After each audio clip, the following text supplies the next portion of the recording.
السلام عليكم حبيباتي، ان شاء الله تكونوا بالف خير وصحه والعافيه ان شاء الله يا ربي. صلوا على النبي صلى الله عليه وسلم، يباركنا في صحتنا، في عافيتنا، في ولادنا، في رزقنا، في كل شيء. واللي مريض ربي يشافيه، واللي عنده هم ربي يفتحها عليه، واللي عنده حاجه في قلبه ربي يحققها له. يدخل المطبخ انا ويما ما ينسانيش باللايك اللايك فضلا ماشي امرا. يدخل جديد مرحبا به حبيباتي. شوفوا واش جبت لكم اليوم، جبت لكم تكتوكه سهله مهله تاع بكري، بصل وطماطيش والبيض. يلا نروحوا المقادير. شوفوا كيف درنا هذه التكتوكه ياك حبيباتي، فرجه ممتعه. نبداو على بركه الله. عندنا هنايا البصل هكا قطعته كما كتشوفوا. حنديروا تكتوكه بسيطه ما عندها والو، كما نقولوا اقتصاديه. وعندنا هنايا طماطم، عندي 3 حبات، نحط لهم القشور ونقيتهم هكا حبيباتي، هكذا قطعتهم مربعات صغار. وهنا عندنا 3 حبات بيض كما كتشوفوا. وهنا ما كاينش لي زيبيس، كاين غير طماطم مصبره، وكاين زيت زيتون يعني زيت قبايل، وهنايا كاين ملح. هذا مكان باش نديروا هذا الطبق تاع اليوم، خفيف الظريف كما يقولوا، بنين تاع زمان كما يقولوا، تاع بكري ياك. يلا نروحوا نديروه. يلا حبيباتي هكا مقلا. بسم الله، ونبداو نديرو البصل تاعنا. بسم الله بالعقل هكا ياك. هذا اللي حنديرو للفطور ياك حبيباتي. ديك نشعلو له الفرن كما كتشوفوا هكذا، ونبداو العمليه تاعنا ياك حبيباتي.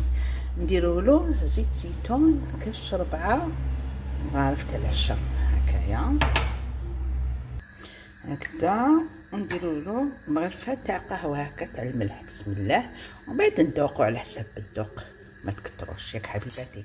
ونخلوه دوكا يستوي كما نقولوا، يبدا يدبال باش نديرو هذيك الطماطم، ماشي دوك نديروها ياك حبيباتي. هيا ومن بعد باش نطولوش الفيديو. شوفوا حبيباتي هاو بدا يدبال. شوفوا حنا نزيدو نخلوه يزيد يدبال ياك. من بعد هاو ليك هاو بدا يدبال دوك، حتى نزيدو ليه يزيد يدبال باش نديروه ياك. ومن بعد هاي ليك بعد ما دبالت كما تشوفوا هكذايا، الله يبارك. دوك حنايا واش نديرو لها؟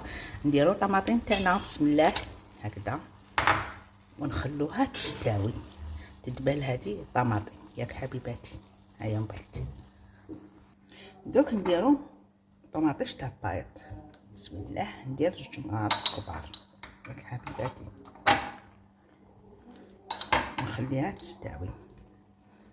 هيا من بعد شوفوا حبيباتي هاي وجدت. شوفوا بديت لها كاع الماء. شوف داب هذاك البصل مع هذيك الطماطيش. دوك نروحو نديرو لها البيض. ها هو ليك البيض 3 حبات، نتوما ديروا شحال حبيتو. دوك ديروا البيض بسم الله، فرغوا لها البيض كما كتشوفوا. فوالا دوك نغلقوا عليها باش يطيب هذا البيض بالعقل ياك حبيباتي. يلا هم بعد شوفوا كش درتها. شوف الله يبارك هاي وجدت. دوك نروح نسربي لكم. هاوليك شوفوا حبيباتي، شهيتكم في الجنه. هذا هو الفيديو تاعنا، شاهدكم في الجنه. مع السلامه.